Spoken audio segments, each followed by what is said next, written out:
Bom dia. Hoje é um dia muito feliz para nós, né? A gente está começando atividades, né? Um período assim pré-carnavalesco, né? Que a gente sabe que muitas pessoas estão viajando, mas a gente conhece os nossos criativos, a gente conhece o nosso grupo, a gente sabe que o assunto ele é oportuno, muito importante a gente ter essa oportunidade. Nós sabemos que muitas pessoas que estão aqui, que eu conheço já de muito tempo, mesmo as que eu não conheço, eu imagino que o tema, o Rio de Janeiro, não é novidade para nenhum ser sensível, né, nenhum criativo. Claro que esse assunto já inspirou muitos trabalhos, a gente não está trazendo, a gente não tem a pretensão de estar trazendo um assunto que nunca foi fruto de fruição, né, dos nossos designers, dos nossos empreendedores. Só que, dessa vez, a gente tem uma oportunidade que eu fiquei muito animada, porque eu não só acredito no design, né, no capital cultural, eu vou chamar sempre de joias, porque eu não vou falar joia e bijuteria. Tá bom. É porque, assim, para além da beleza que nós conseguimos, né, materializar nas peças, o que a gente sente falta é que essa narrativa, esse encantamento do design possa ser comunicado até a ponta da comercialização, porque é ali que o encantamento se dá. E a gente, né, então, a comunicação, todo o caminho de comunicação do produto precisa desse cuidado, dessa organização, desse espaço de venda e também dessa relação com o consumidor, né? Que ele tenha que esse objeto possa se expressar até o final dessa comunicação. E os projetos que já tinham aparecido, que são peças lindas, maravilhosas, nem sempre têm a oportunidade de serem expostos em lugares que realmente eles, com o cuidado na exposição, que eles realmente precisam para serem entendidos, porque o produto ele não consegue contar tudo isso sozinho, ele precisa também da exposição, da organização, né? A joia, o objeto virou sujeito, né? Então ele tem uma turma, ele tem que estar. Você não pode pegar uma peça dessa, por exemplo, maravilhosa da Mary Geluda, e colocar exposta junto com um pano de prato, porque um confunde o outro, né? Então a gente precisa da comunicação. Então a gente vai ter, né? Nós estamos organizando a nossa ala, né? Para que o sentido do nosso enredo seja percebido, né?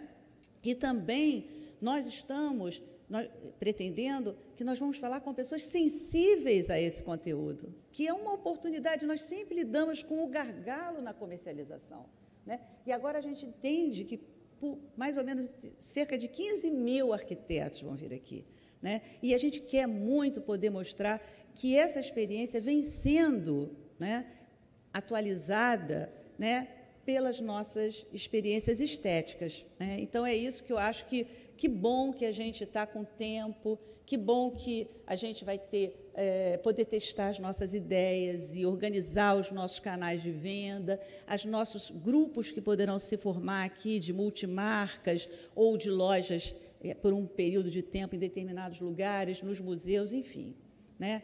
A gente tem aí um trabalho bom para fazer.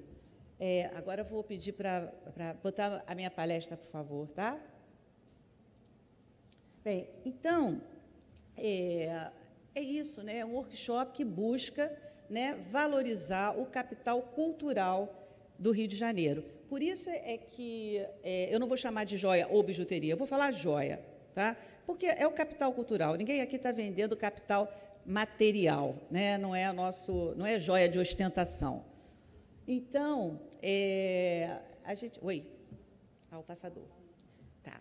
Então, bem, essa foto é do Marcos Viana, porque nós fizemos um livro. Então, como a Ângela falou, algumas experiências foram feitas já, né, com esse intuito de olhar a cidade com esse olhar de fruição.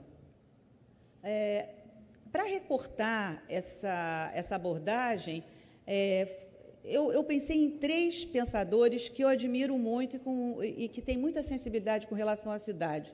E, primeiro, o Júlio Carlos Argan, né, que é crítico de arte, foi prefeito da cidade de Roma, e ele tem um livro, um clássico, que fala a cidade como obra de arte.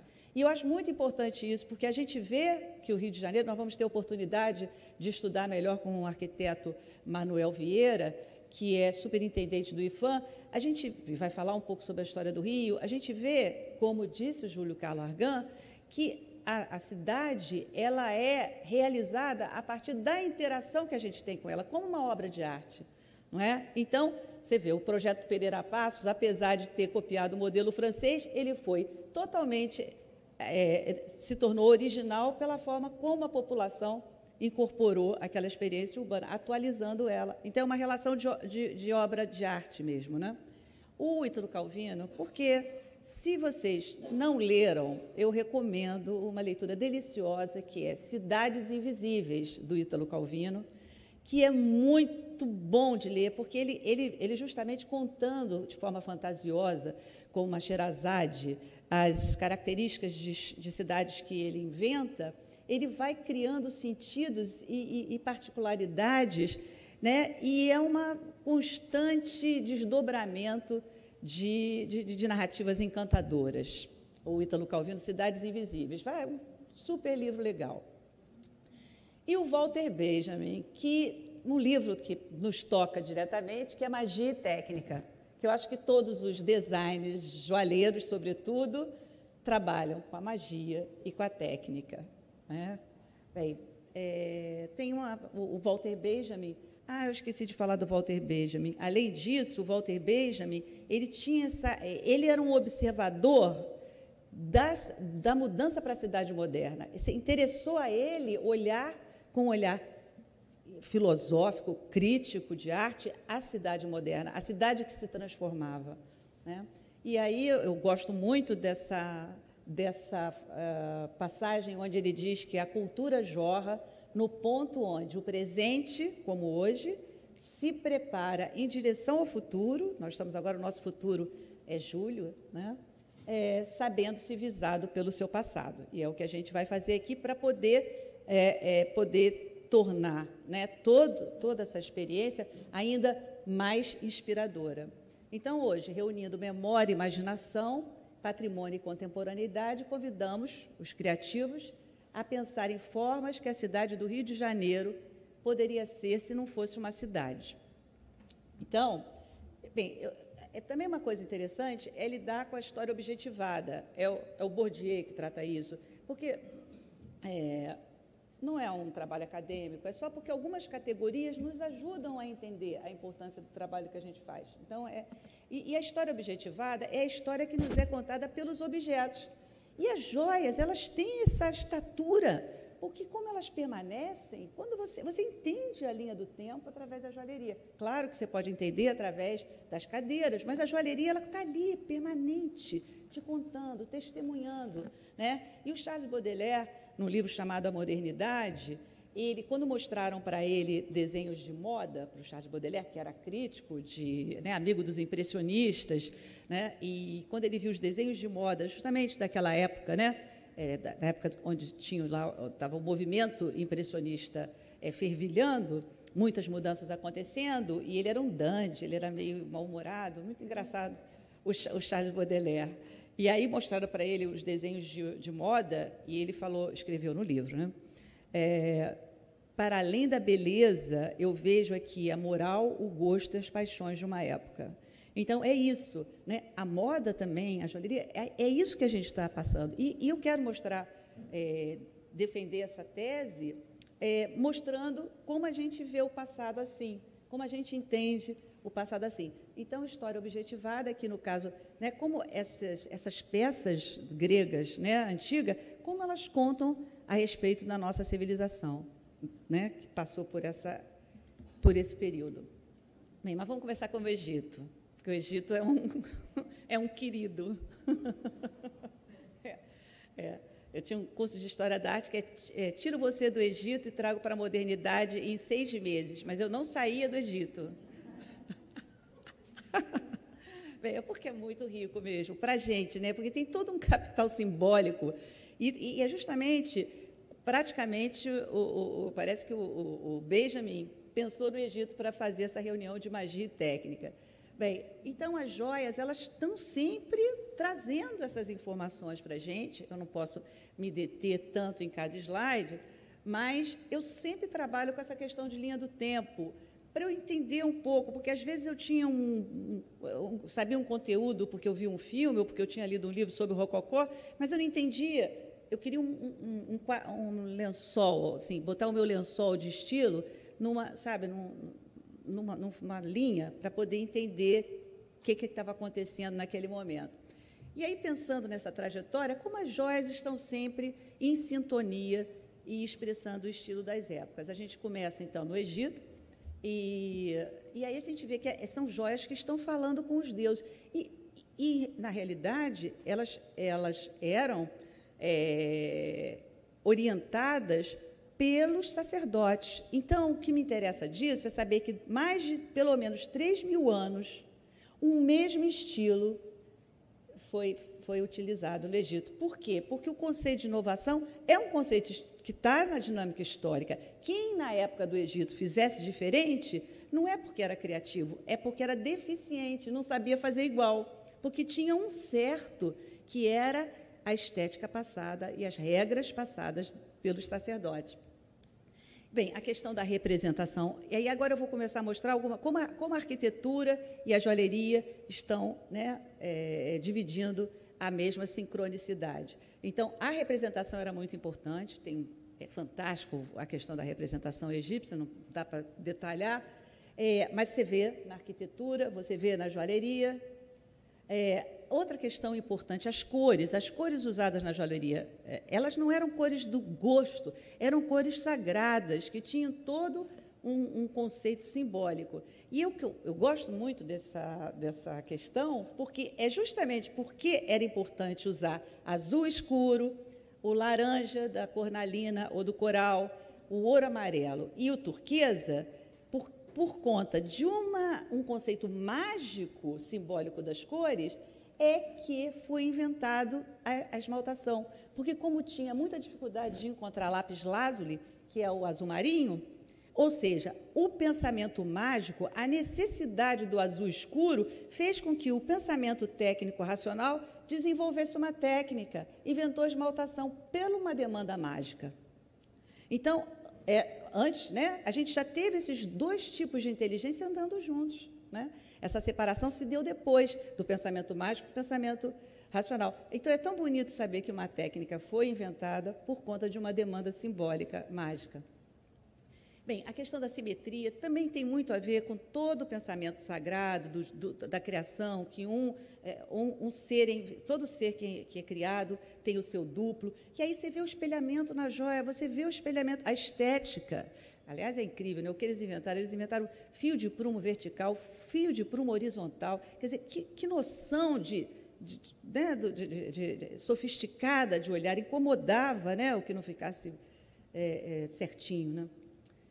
E a questão do duplo, ela, na joalheria, vou chamar sempre joalheria, sendo bijuteria ou não, ela também se dá, porque é o equilíbrio. E essa estética do uso de braceletes nos dois braços é usada até hoje, né? A Chanel incorporou e passa uma força muito grande. As personagens femininas, heroínas, todas têm, né? Mulher Maravilha.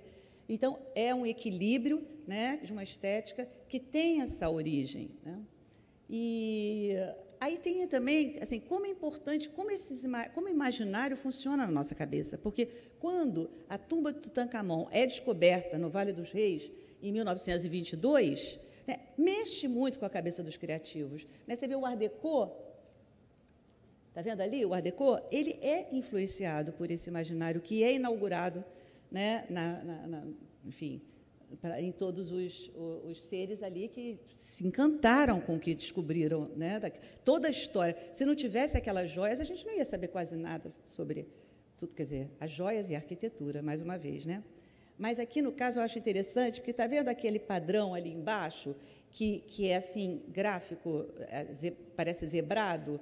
Ele significa, nessa joia, nesse pingente central, né, que é um pingente central, aliás, essa forma é atávica, é incrível como os nossos índios usam, como os peruanos usam, como, né, como os africanos usam sempre o colar e a pingente central, mas aqui, no caso, aquela forma é o barco e ali significava o movimento do rio Nilo.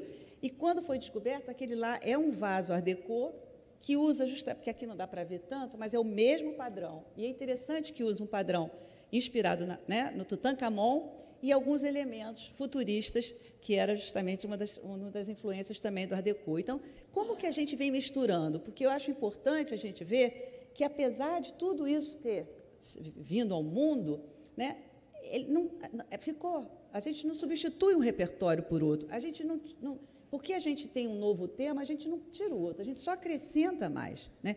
E, diferentemente da era moderna, quando a gente pensava que a gente ia inaugurar alguma coisa, que a gente não precisava de todo esse repertório, a gente hoje tem um outro olhar. A gente sabe que é com esse repertório que a gente faz, né, as outras, a gente, né, faz outras coisas com as coisas que já estão no mundo, né? Então, só para continuar essa sincronicidade, os períodos gregos, aí eu peguei 3 capitéis, que são bem simbólicos, aí, icônicos na arquitetura, e aí você vê como tem um período que o anel, né, tem uma afinidade de pureza de forma. O primeiro, ali no caso, é um nó de Hércules.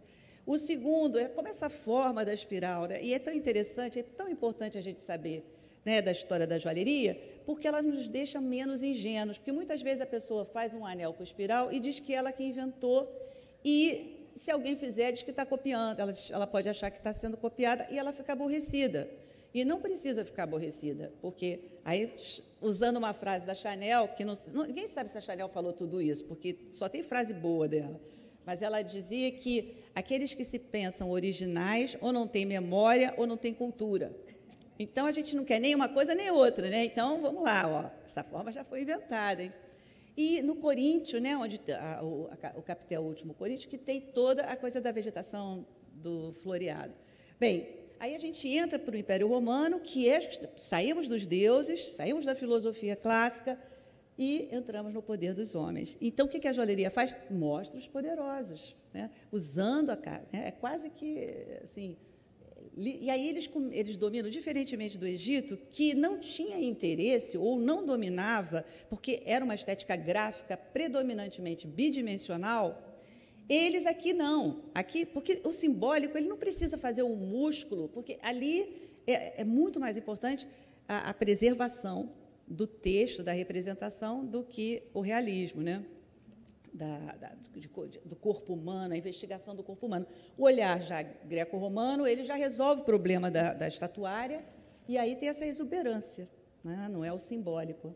E aí a gente vê, né, como que, na joalheria, os camafeus começam a aparecer com tanta qualidade que aquele último, pena que não dá para ver aqui, o camafeu, eles dominam tanto a técnica da escultória que aquele camafeu, a cabeça sai e vira assim, ó. Está vendo aquele último? Como ela se levanta a cabeça? Olha a qualidade da representativa dos ourives. Uma curiosidade é que a gente está falando, então, de uma joalheria que funciona, é um objeto entre os homens, né? Que se comunica entre os homens. Então, o compromisso entre um homem e outro começa muito fortemente, e aí as alianças começam... Aqui? As alianças... ficou bem melhor. As alianças, elas são iniciadas, aliança de compromisso, um anel de compromisso entre uma pessoa e outra, né? E aí tem vários tipos também. Bem, o Império Bizantino, né? O Império Romano do Oriente, ele vem com essa exuberância, com uma estética muito forte. E aí você vai ver... Esse é um dos colares mais bonitos que eu conheço, assim, porque não está bem fotografado, mas ele é lindo, muito bonito mesmo. E aí a gente vai ver como a arquitetura, as peças parecem catedrais, elas têm uma sintonia com a estética da catedral. É a cúpula, é uma igreja, não é? E, imagina, um império rico, cheio de gemas do mundo inteiro. E não só isso, quando o lugar fica rico, ele atrai os ourives, ele atrai as diferentes culturas, né? Por isso que os romanos conseguiram fazer estradas, né? Mas também os ourives, os grandes mestres, vão para lá para trabalhar. E aí, na Idade Média, achei até muito engraçado essa joia, nunca tinha achado, achei dessa vez. o período medieval. Aí dei um corte grande, começou o cristianismo, a estética, aí é incorporado, então a gente falou dos deuses egípcios, falamos dos homens, falamos da pompa e da circunstância bizantina da pompa, e agora a gente vai falar, depois do cristianismo, que começa, né, depois de Cristo, vai falar do fascínio pelo martírio. A primeira joalheria medieval, ela tem um fascínio então tem um pedacinho da cruz de Cristo, tem um pedacinho do espinho, e aí tem esse universo, também a gente vê na arte, né, medieval, Bosch, Bruegel, como que tem esse tipo o homem temendo os seus próprios pecados, né? E aí tem alguns exemplos dessa joalheria. Aí a gente pensa, bem, mas então hoje já temos outros temas, acabou a joalheria temática religiosa? Não, não acabou. A gente só faz passagens, né? Por exemplo, uma questão importante desse período que aparece é a força da Igreja Católica. Ela encomendava a arte, a arquitetura, a pintura, e tem os anéis, então, dos bispos, que aparecem com as safiras, né? Nesse período, os ourives, as guildas, eram importantíssimos, tinham um poder político nas cidades, né? Os ourives se reuniam em determinado lugar e eles eram consultados, né? A Ângela Andrade fez um trabalho de pesquisa, escreveu uma monografia sobre a joalheria no Rio de Janeiro, e é muito interessante, porque a Ângela pode me ver se eu estou falando alguma coisa que não esteja certa, mas aqui no Brasil o trabalho do ourives era proibido, porque você tinha que mandar, né, os brasileiros tinham que mandar, as pessoas que estavam aqui tinham que mandar todo o ouro encontrado para Portugal, ou talvez todo, não sei se era o dízimo, já iniciando o dízimo, não sei. Mas, então, o ourives, se ele estivesse trabalhando, ao trabalhar a peça, manufaturar, ele podia dizer que aquele ouro não era brasileiro, era português e, portanto, ele não tinha que dar. Então, os ourives eram clandestinos. Isso cria também um ambiente de confiança de troca, que a gente tem no setor até hoje. Mas o que eu queria mostrar agora nessa passagem é que, apesar da Idade Média ainda continuar com a temática religiosa, olha como ela passa a ser intermediada por um olhar mais decorativo quando ela se aproxima do gótico. Já não é o fetiche pelo sofrimento, pelo martírio. Já está vendo? Ali tem o arco gótico na joia, a lapidação é quase nenhuma, né? Aproveitamento quase total da gema, e a gente já não tem sacrifício, já é a Maria recebendo o anjo. Então, vai se aproximando o Renascimento e o tema vai sendo, digamos assim, distanciado do sacrifício, né? E hoje, vindo até hoje, a gente vê, por exemplo, que nós temos a Fair Fashion, que o Brasil inaugurou, inclusive, um grande criativo, designer, o César Aleandre, na Gênesis, ele tirou as joias de devoção daquela meio que vergonha estética dentro do sutiã e trouxe com exuberância. E é muito interessante, eu não deixo de contar essa história, porque tem a ver com a arquitetura.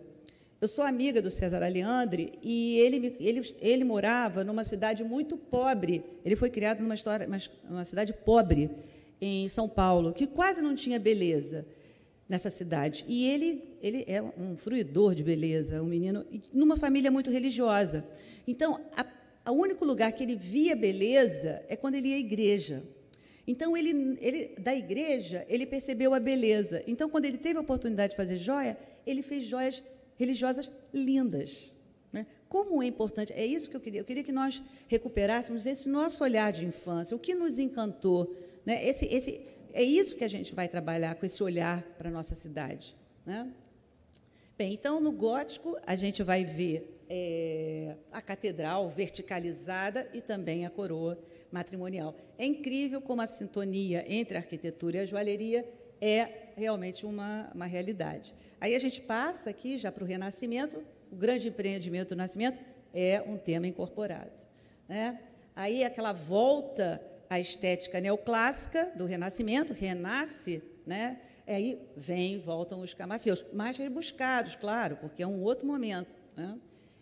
só uma curiosidade, né? Porque o Memento Mori é muito divertido, que no Renascimento tem os gabinetes das curiosidades, e entre elas temos a morte como um tema, porque ela era uma atenção que o indivíduo tinha que ter com relação à sua mortalidade, o tempo que ele se apressasse em desenvolver as suas qualidades, porque não ia faltar juízo final para ninguém, né? Então, as pessoas gostavam de botar. E aí, como a gente vê, de repente, incorporando no rock and roll essa estética caveiras, e pensa que a gente está inventando também, né?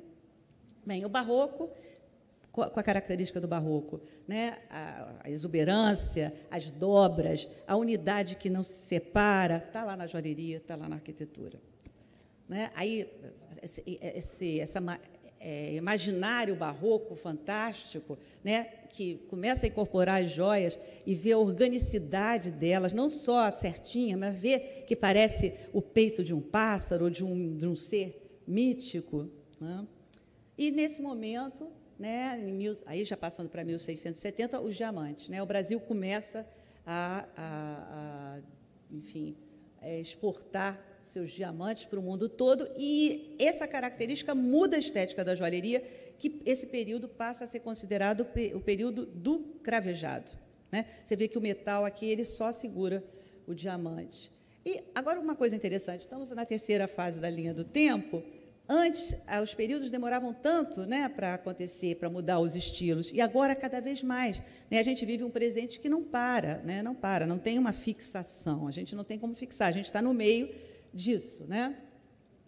Mas interessante, que eu sempre acho interessante essa sintonia, mais uma vez revelada aqui, porque no período no início, né, do século XIX, são descobertas as escavações de Pompeia. Como Tutancâmon influenciou, Pompeia também influenciou.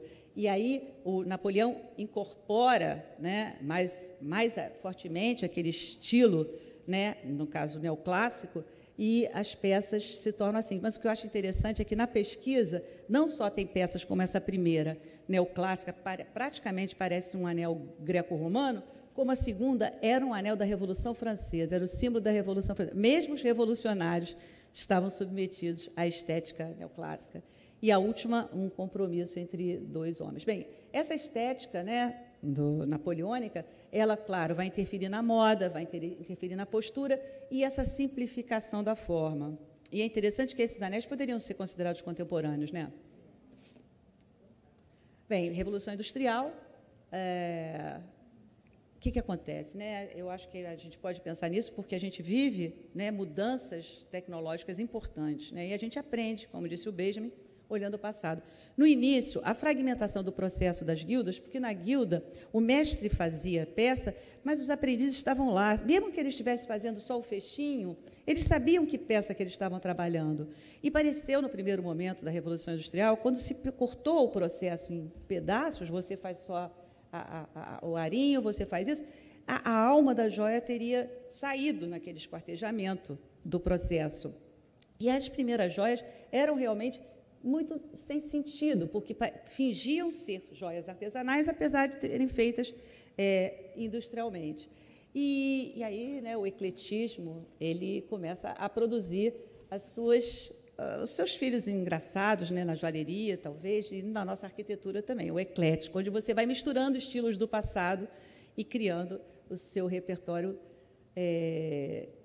particular. Né? Bem, passando pelo Art Nouveau, que é justamente uma reação a esse esquartejamento do processo, é uma volta do fazer artístico, do objeto único. Então, esse objeto único, ele ganha muita força, né? Em 1900, Lali, que é consagrado na feira. E aí a gente vê, mais uma vez, que tanto as cidades como a joalheria expressam e materializam o espírito de época. Aí vem o Art Deco, que entende a máquina, entende a modernidade, entende que dá para fazer coisas que não se pode fazer com a mão, que o melhor para fazer é com a máquina, como, por exemplo,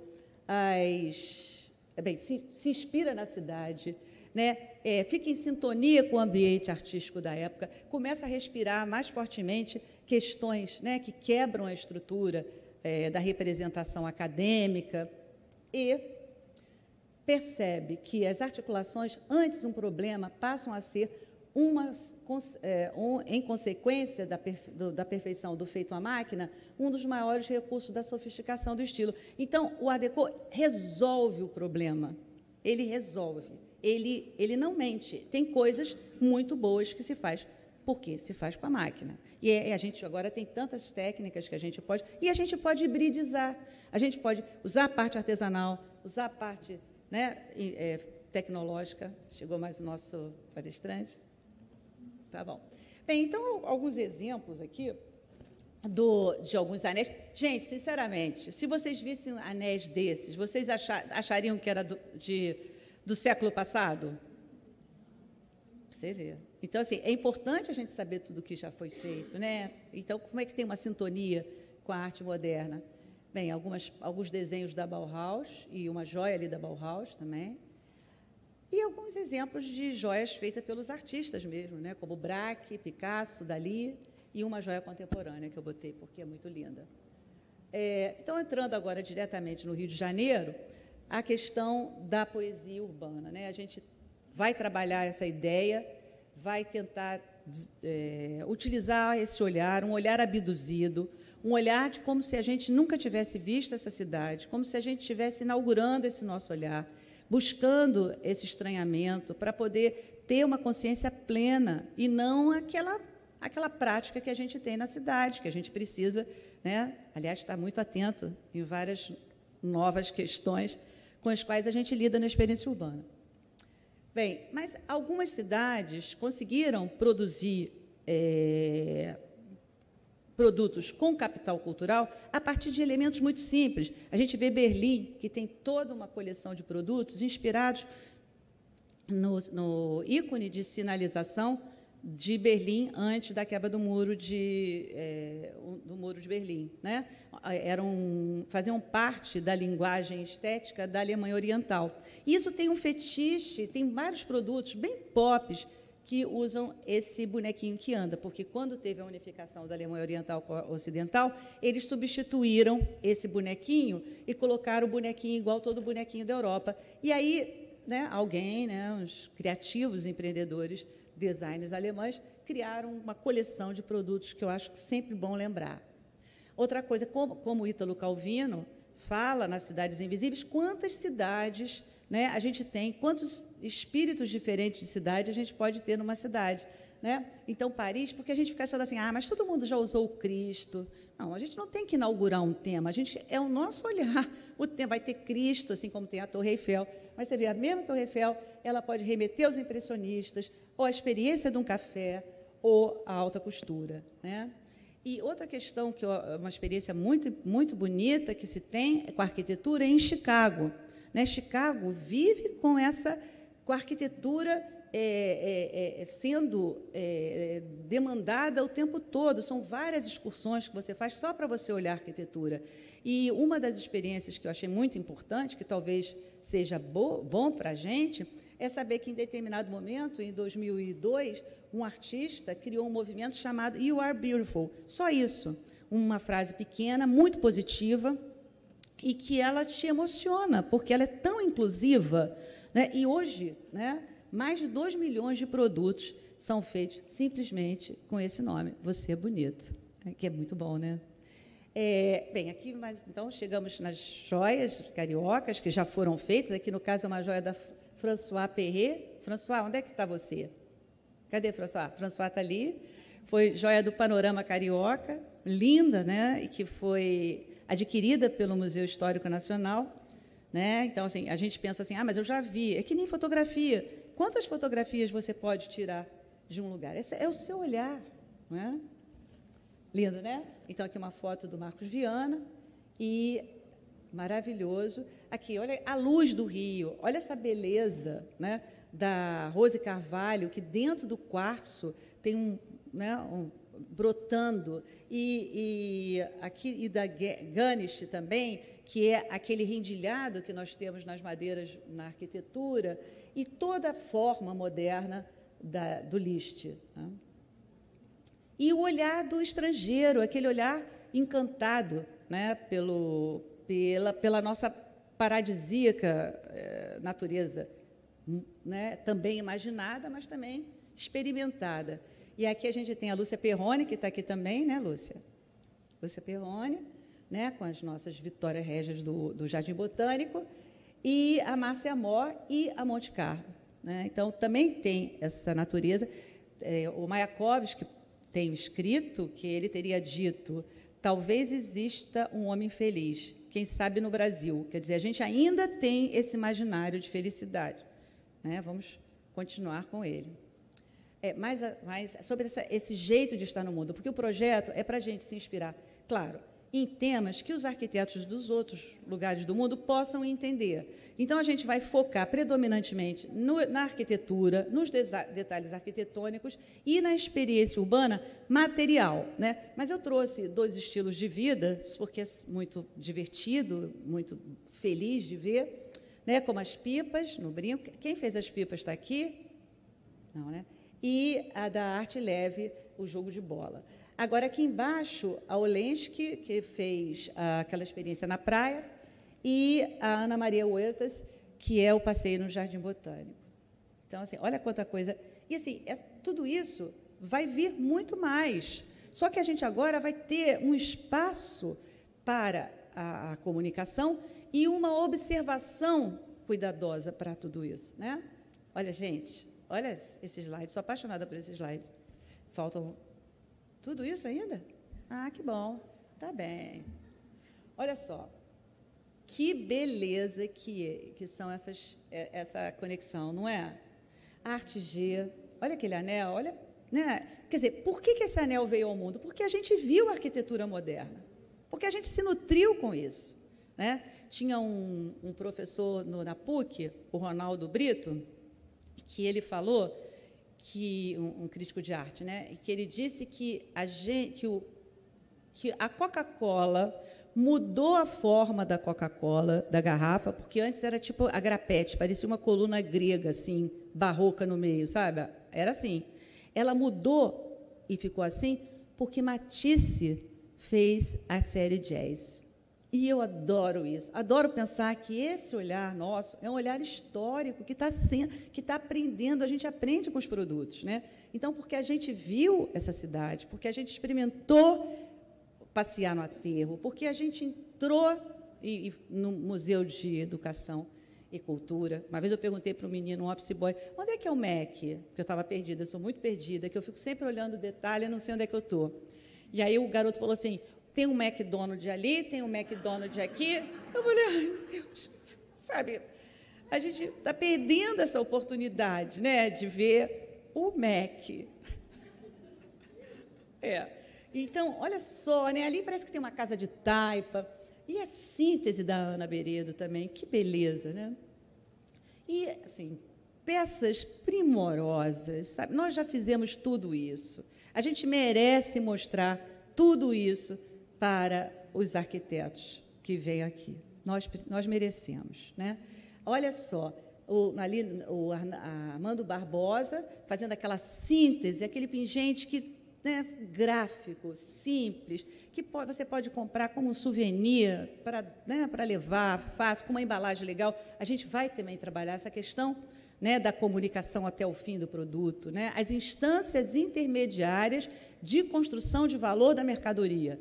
É muito importante saber que o design sozinho não consegue dar conta. A gente precisa o recurso, né, das outras instâncias, como, por exemplo, a forma como vai ser exposto, o grupo, a curadoria, muito importante, a embalagem, né, a iluminação, o tag. E também não adianta a gente contar uma história muito longa, o objeto não consegue contar uma história muito longa. Tinha a história do sapo lá do Pará, que a pessoa olhava aquele sapo e tinha 3 horas ouvia a história, porque era uma índia que se apaixonou pelo índio. Aí a pessoa não consegue até o fim, né? E aí ela se jogou, porque... Então, assim, tem uma coisa assim, que tem que ter uma comunicação mais, né, rápida. Mas olha só o bondinho, gente, e o bondinho abre, e você podia usar a pedra que você quisesse para aquele momento, lapidada, água marinha, ametista, citrino e peridoto, quartos. Né? E a outra, da Valéria Tupinambá, lindo, num fiozinho de nylon, 2 bondinhos, um preço super bom, um produto que pode ser reproduzido, sabe? Não é um produto único. E olha só, quanta coisa. Olha que beleza. Olha tudo isso que a gente já fez. Lá, Margarete inspirada, aquele brinco nas colunas do Teatro Municipal. Enfim, e toda a nossa arquitetura, ela pulsa. Ela pulsa. O Arco da Lapa. Aquela síntese daquele Rita Santos. Rita Santos está aqui também, né, Rita? Eu pensei que você fosse a Rita Santos. É. Porque a Rita Santos fez aquele lá. Aqui a Milu Assad, Marisa Portela, que é joalheira e mora em Lumiar, né? Adriana Ximenes. Olha quanta coisa. Então, eu não estava mentindo, né? Bem, a gente tem, né, um Instituto Art Deco, e é um instituto importante, inclusive vai ser falado aqui sobre o Cristo, né, o nosso superintendente do IFAM, o arquiteto Manuel Vieira, e a gente tem joias Art Deco também, claro, né? Bem, aqui um pouquinho de Oscar Niemeyer, né, com a Denoir, que inclusive é uma fábrica paulista, mas que, enfim, viu a beleza e entendeu. E algumas outras. A Denise Queiroz. Denise Queiroz está aqui, né, Denise? Né, justamente aquela síntese, né, o Abner Salustiano, a Sílvia, né, que beleza também, e a Hefestos. Aí a gente aqui, então, meio que terminando mesmo, a gente vê que a gente também tem essa preocupação contemporânea com questões relativas à sustentabilidade. Então, tenho aqui joias da Dulce Marini, né, que não está aqui, Dulce, com sementes, né, sementes com todo o cuidado do ponto de vista da sustentabilidade, assim como Virgínia Moraes, que está aqui, que é professora do SENAC também, e é design premiada, importante trabalho da Virgínia, e aqui, no caso, essas são com aquela palmito, pupunha, e Angeli Rajado, né? Olha que beleza, né? E o Key Ferreira, que não está aqui, porque está em Trancoso, ele, toda a época de carnaval, ele vai para Trancoso, que é um espetáculo, é um joalheiro contemporâneo incrível, muito sofisticado. Esse bracelete é de bambu e prata. Bem, então, entre as nossas questões já trabalhadas aqui, nós trabalhamos aqui nessa casa, na Casa Fijan, joias que não viram lixo. Justamente para mostrar que esse material que já saiu da terra, que está circulando entre nós, é um material que ele não precisa ser consumido, ele pode ser transformado. Então, nós temos muitos materiais que podem ser suporte para novas ideias. No trabalho que nós fizemos aqui, chamando os nossos designers, empreendedores, empresários, para pensarem as peças que estão lá repousando nos seus cofres, sem nenhum brilho, sem ver a luz do dia, tragam elas à vida novamente. E fizemos um concurso, e o primeiro lugar e o segundo lugar estão aqui, né? O primeiro lugar, no caso, a Rita Santos, ela tinha... Não foi a Rita Santos é o segundo lugar. A primeiro lugar... É você que é o primeiro lugar. Qual é o seu nome que eu esqueci agora? Verônica Santiago. Teve essa síntese, Verônica, emocionante, que é pegar o prendedor de gravata com a pérola do pai, né, com aquela medalha, sabe, aquele estilo greco-romano, que foi uma tendência, e olha o que ela fez, olha que beleza. Né? E também Rita Santos, que pegou aquele broche, também, que não era usado, e desmembrou e fez um colar super contemporâneo. Então, a gente tem agora um dia inteiro para pensar, inicialmente, mas a gente vai ter um mês para desenvolver as nossas pesquisas. Vamos cultivar esse olhar de descobrimento, de fruição com a nossa cidade. E hoje, depois das palestras, nós vamos ter depois das palestras, algumas perguntas e respostas, e depois o almoço, depois a gente tem uma visita guiada na arquitetura do prédio, que já é um espetáculo de experiência com espaço arquitetônico e utilização contemporânea, e depois a gente vai se reunir para trocar ideias e ver como é que a gente vai trabalhar daqui para frente.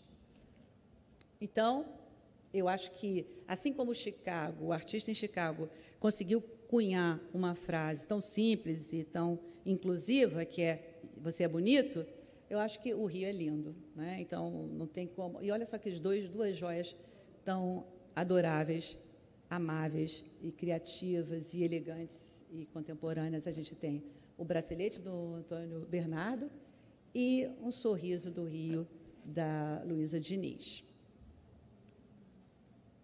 Então, é isso. Muito obrigada. Vamos continuar juntos. Obrigada.